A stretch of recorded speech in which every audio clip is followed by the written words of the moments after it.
ছোট্ট এই পতঙ্গের আবির্ভাব হয়েছিল মানুষের জন্মেরও ৫.৫ কোটি বছর আগে। প্রাচীন গুহাবাসী মানুষের শিল্পকলাতেও মৌমাছির অনেক চিত্র পাওয়া গেছে। মিশরের ফারাওদের উপাধি ফলকেও আছে এই মৌমাছির ছবি। এছাড়া সেই সময় মিশরের মানুষের কাছে মৌমাছি ছিল নির্ভরতা আর শৃঙ্খলার প্রতীক, এমন দাবি মৌ গবেষকদের। তারা বলছেন প্রতিটি মৌমাছির চাকে গড়ে ৫০,০০০ মৌমাছি থাকে।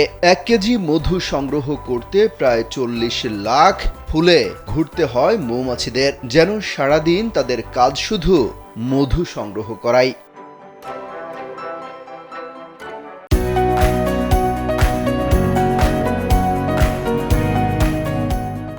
শুধু তাই নয়, এই পতঙ্গটি যেভাবে নিয়ম মেনে দলবদ্ধ হয়ে কাজ করে তা থেকেও অনেক কিছু শেখার আছে মানুষের। একটি কারখানায় যেমন শ্রমিকদের আলাদা আলাদা দায়িত্ব থাকে, মৌমাছিদের ক্ষেত্রেও ঠিক তাই।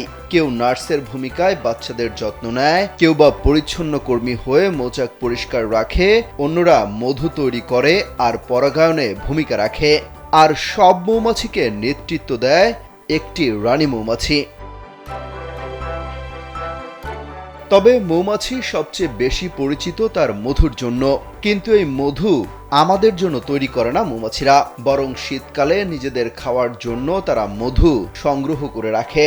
প্রয়োজনের তুলনায় ২ থেকে ৩ গুণ বেশি মধু উৎপাদন করে রাখে এরা, আর সুযোগ বুঝে সেই অতিরিক্ত মধু পুরো বাসা ভেঙে নিয়ে নেওয়া হয়।